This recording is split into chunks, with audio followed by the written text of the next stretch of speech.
कौटिल्य के युद्ध दर्पण के अंतर्गत राज्य राज्य संबंध, ठीक है, राज्य राज्य संबंध के अंतर्गत जो कौटिल्य का युद्ध दर्पण है, कौटिल्य ने जो लिखा है, राज्य राज्य संबंधों को इन्होंने जो नाम दिया है वो है मंडल सिद्धांत, यानी राज्य राज्य संबंधों को कौटिल्य के मंडल सिद्धांत के नाम से जाना जाता है। ठीक है, इसे कौटिल्य का मंडल सिद्धांत भी कहा जाता है। और मंडल में इन्होंने 12 राज्यों को शामिल किया है, जिसमें अलग अलग नामों से जो निम्न अलग अलग नामों से जिन्हें जाना जाता है, और जिसके केंद्र में रखा गया है विजयगीफ को। विजयगीफ का मतलब होता है एक ऐसा राजा जो विजय की इच्छा रखने वाला, यानी एक विजय की इच्छा रखने वाला एक महत्वाकांक्षी राजा। अब उसी विजयगीफ के को केंद्र में मानकर उसके चारों तरफ घिरे हुए राज्यों के साथ उनके संबंधों को इन्होंने निश्चित किया है। ठीक है, यानी एक राजा जो विजय की इच्छा रखता है और महत्वाकांक्षी है, यानी उसको हर चारों तरफ अपने राज्यों का विस्तार करना है। उसके पड़ोस में जो भी राज्य हैं उसके चारों तरफ घिरे हुए आगे पीछे दाएं बाएं, माने कितने प्रकार के संबंध उसके हो सकते हैं। ठीक है, तो ये है राज्य राज्य संबंधों के, इसमें मंडल सिद्धांत के अंतर्गत अध्ययन, उन्होंने मंडल सिद्धांत के अंतर्गत राज्य राज्य संबंधों को समझाया है। ठीक है, तो चलिए उनके नाम के अनुसार हम उनकी विवेचना भी करते चलते हैं। देखिए, मंडल सिद्धांत को हम इस आकृति में रूप में हम प्रदर्शित करते हैं मित्रों, आप देख सकते हैं 1 number, 2 number, 3 number, 4 number, 5 number, 6 number, 7 number, 8 number, 9 number, 10 number. ठीक है, 11 नंबर, 12 नंबर। ठीक है मित्रों, ये हो गए आगे के राज्य, ये हो गए आपके पीछे के राज्य, आगे के और ये पीछे के। ठीक है, ये हो गए जिनकी सीमाएं मिलती हैं। थोड़ा सा इसमें चित्र थोड़ा सा गलत हो गया, इसकी सीमाएं मिलनी चाहिए। ये हो गया मध्यम, एक होता है उदासीन, 12 नंबर होता है उदासीन, 11 नंबर होता है मध्यम। ठीक है, अब इनके हम राज्य राज्य संबंधों को हम इस प्रकार अध्ययन करते हैं। जो केंद्र में आप देख सकते हैं, ये एक विजयगीफ जो कि एक विजय की इच्छा रखने वाला महत्वाकांक्षी राजा है। चलिए शुरुआत करते हैं। देखिए, पहले नंबर पे जो है वो है विजयगीफ, एक विजय की इच्छा रखने वाला महत्वाकांक्षी राजा, और संपूर्ण राज्य राज्य संबंध इसी के इर्द गिर्द घूम रहा है।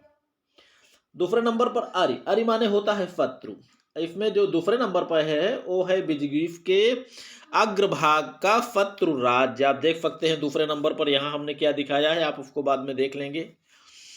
ठीक है, तीसरे नंबर पर है मित्र, विजयगीफ के अग्रभाग का मित्र राज्य। मित्रों, इसमें इतना बात आप समझ लीजिए, जिन राज्यों की सीमाएं एक दूसरे से मिलती हैं वो कभी मित्र नहीं हो सकते, ऐसा आचार्य कौटिल्य का मानना है।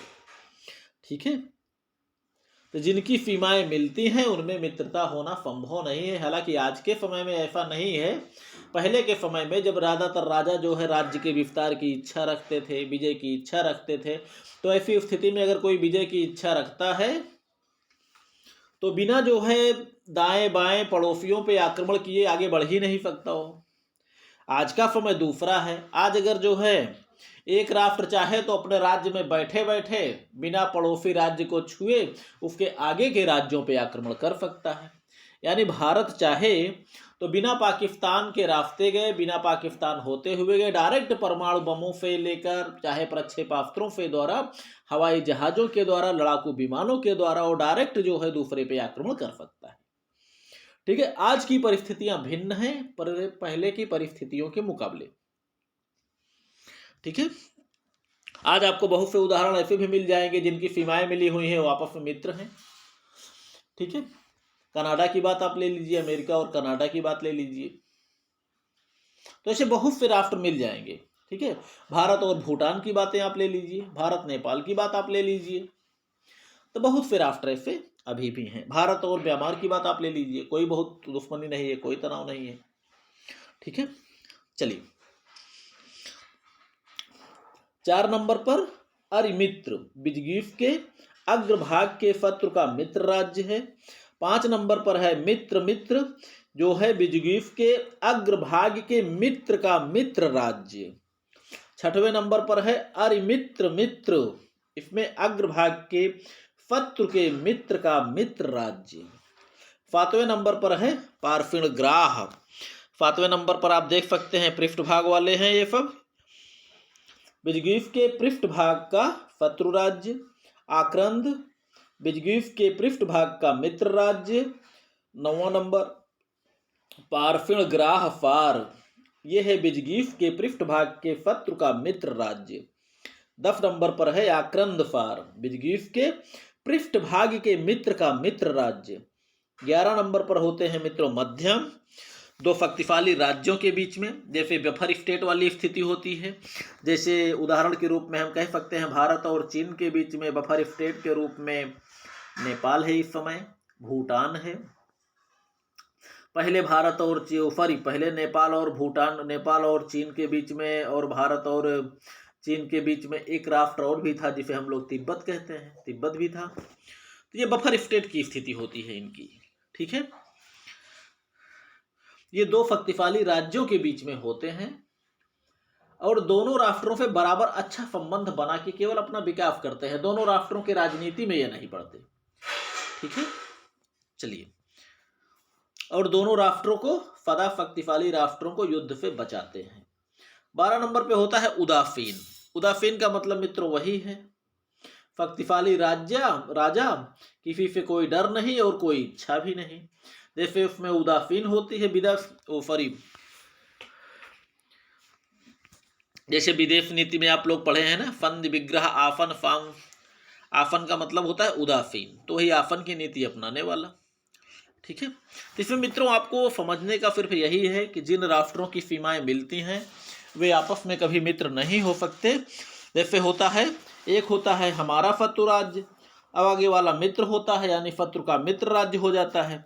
तो इसी तरह ये विदेश नीति या विदेश संबंधों को कौटिल्य ने इसमें समझाया है राज्य राज्य संबंधों के अंतर्गत, ठीक है। अगला है राज्य के तत्व या सप्तांग सिद्धांत। आज हम लोग पढ़ते हैं। अब ये तो हम लोगों का खत्म हो गया, ये क्या बोलते हैं मंडल सिद्धांत। आगे हम लोग पढ़ेंगे राज्य के तत्व। कौटिल्य ने राज्य के तत्वों में 7 तत्वों को शामिल किया है जिसे सप्तांग सिद्धांत के नाम से जाना जाता है। और कौटिल्य के राज्य 7 तत्वों का वर्णन है, ठीक है। इसमें जो पहला तत्व होता है वो होता है राजा। राजा को राज्य का सिर की संज्ञा दी जाती है। राजा को कुलीन, बुद्धिमान, साहसी, धैर्यवान, दूरदर्शी, युद्ध कला में निपुण होना चाहिए। दूसरा जो राज्य का अंग होता है प्रमुख होता है अमात्य या मंत्री कहते हैं इसे। अमात्य या मंत्री ये राज्य की आंख की संज्ञा इसे दी जाती है। मंत्री उच्च कुल, चरित्रवान, योग्य, स्वामी भक्त होना चाहिए। तीसरा नंबर होता है जनपद। जनपद पर मतलब होता है जिले। जिले मतलब होता है एक प्रकार से देखा जाए राज्य के क्षेत्र, भूप्रदेश जिसे हम लोग कहते हैं।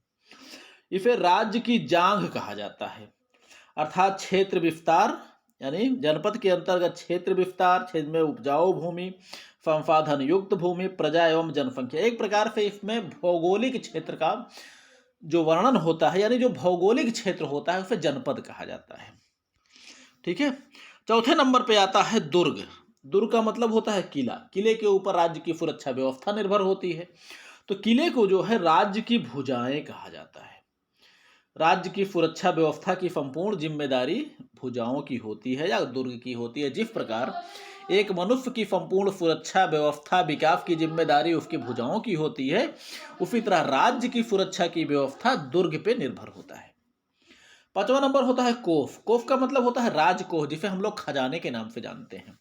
इसे कहा जाता है राज्य का मुख। भाई राज्य का मुख है, कोष खाता है, पैसे खाते हैं। राज्य में हर प्रकार के विकास कार्यों में क्या लगता है, पैसा लगता है, ठीक है। तो ये सर्वाधिक महत्वपूर्ण अंग होता है, यानी धन जो है किसी राज्य के विकास में बनाने के लिए, चलाने के लिए, विकास के लिए, जरूरत निर्माण करने के लिए किसी चीज का, तो वो जो प्रमुख स्थान होता है वो होता है कोष का, खजाने का, पैसे का मान लीजिए, ठीक है। इसे राज्य का मुख कहा जाता है, जो राज्य का सर्वाधिक महत्वपूर्ण अंग होता है। राज्य के विकास में इसकी महत्वपूर्ण भूमिका होती है। फक्ति का प्रमुख अंग होता है। राजकोष धन से भरा होना चाहिए।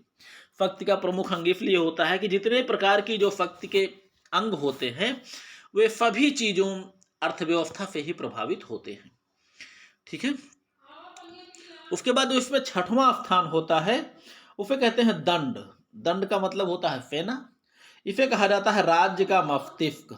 आइए, बल या सेना प्रजा की रक्षा के लिए, आंतरिक एवं बाह्य शत्रुओं से राज्य की सुरक्षा के लिए दंड व्यवस्था या सेना की व्यवस्था होनी चाहिए। 7वें नंबर पे और अंतिम नंबर पे आते हैं मित्र। मित्र को कहा जाता है राज्य के कान। कान की संज्ञा इन्हें दी जाती है। युद्ध एवं शांति काल में राजा की सहायता मित्र करते हैं, लेकिन ध्यान रखना है कि मित्र लोभी एवं कायर नहीं होना चाहिए। लोभी एवं कायर मित्रों की अपेक्षा बलवान शत्रु ज्यादा अच्छा होता है। ठीक है मित्रों, तो उम्मीद करता हूं ये भी चैप्टर आपको समझ में आया होगा। नहीं आता है तो आप लोग कमेंट करिएगा। ठीक है, बाकी लाइक और सब्सक्राइब आप जरूर कर दीजिए मित्रों। ठीक है, सप्तांग सिद्धांत को एक बार फरफरी निगाह से हम फिर से दोहरा देते हैं। सप्तांग सिद्धांत जो राज्य के तत्वों में यानी राज्य के चलाने के लिए इन 7 तत्वों की महत्वपूर्ण भूमिका होती है, जिसे सप्तांग सिद्धांत के नाम से जाना जाता है। ठीक, राजा जो होता है ये राज्य का सिर होता है। ठीक है, राजा को कुलीन, बुद्धिमान, साहसी, धैर्यवान, दूरदर्शी, युद्ध कला में निपुण होना चाहिए। अमात्य या मंत्री, इसे राज्य की आंख कहा जाता है, यानी राज्य की सारी चीजों की व्यवस्था, हर चीजों पे नजर गड़ाए रखना ये मंत्री का काम होता है। जनपद, जनपद का मतलब होता है जिला, जिले का मतलब होता है क्षेत्र, एक प्रकार से भूगोल से संबंधित है। ठीक है, इसे राज्य की जांघ कहा जाता है। राज्य की संपूर्ण ताकत उसके भूगोल पे निर्भर होता है। ठीक है, जैसे शरीर की पूरी ताकत जांघों पे होती है, पूरा बल उसी पे होता है। दुर्ग होता है राज्य की भुजाएं। जिस प्रकार शरीर की सारी रक्षा का भार भुजाओं पे होता है, उसी तरह राज्य की संपूर्ण सुरक्षा का भार दुर्ग पे होता है। कोष का मतलब होता है खजाना, इसे राज्य का मुख कहा जाता है। ठीक है, ये सर्वाधिक महत्वपूर्ण है जो कि जिसे कहा जाता है ना, धन पर कुछ नहीं लेकिन बहुत कुछ होता है, लेकिन राज्य का तो सबसे महत्वपूर्ण अंग होता है, क्योंकि इसी के दम पर राज्य के विकास कार्य, सुरक्षा व्यवस्था, सेनाओं के रखरखाव की व्यवस्था, हथियारों की व्यवस्था, हथियारों के निर्माण चाहे करना हो चाहे खरीदना हो, और आज के टेक्नोलॉजी के युद्ध में तो अर्थव्यवस्था का महत्व और भी ज्यादा बढ़ जाता है। इसलिए आज भी कहा जाता है जिस राष्ट्र की अर्थव्यवस्था कमजोर है वो वर्तमान युद्धों को नहीं लड़ सकता। ठीक है, तो आज के लिए तो राजकोष का महत्व बहुत ज्यादा है मित्रों, बहुत ज्यादा, थोड़ा बहुत नहीं, बहुत ज्यादा। अगला है दंड। दंड राज्य का मस्तिष्क के दंड के अंतर्गत वो दंड देने वाली चीजें आती हैं, जैसे सेना। ठीक है, अंतिम नंबर पे जो 7वां अंग होता है राज्य का, वो होता है मित्र। राज्य के कान होते हैं। युद्ध काल में राजा के मित्र, बुरे दिनों में मित्र ही होते हैं जो काम आते हैं। ठीक है, मित्र लोभी एवं कायर नहीं होना चाहिए। हालांकि ये हम लोग भी जानते हैं कि अंतरराष्ट्रीय राजनीति में ना तो कोई अस्थायी मित्र होता है ना शत्रु होता है।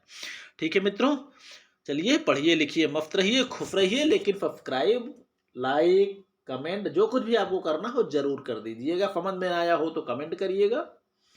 बाकी लाइक सब्सक्राइब करने का प्रयास जरूर कीजिएगा। बहुत प्रेफर में नहीं ले रहा हूं आपको, मर्जी आपकी।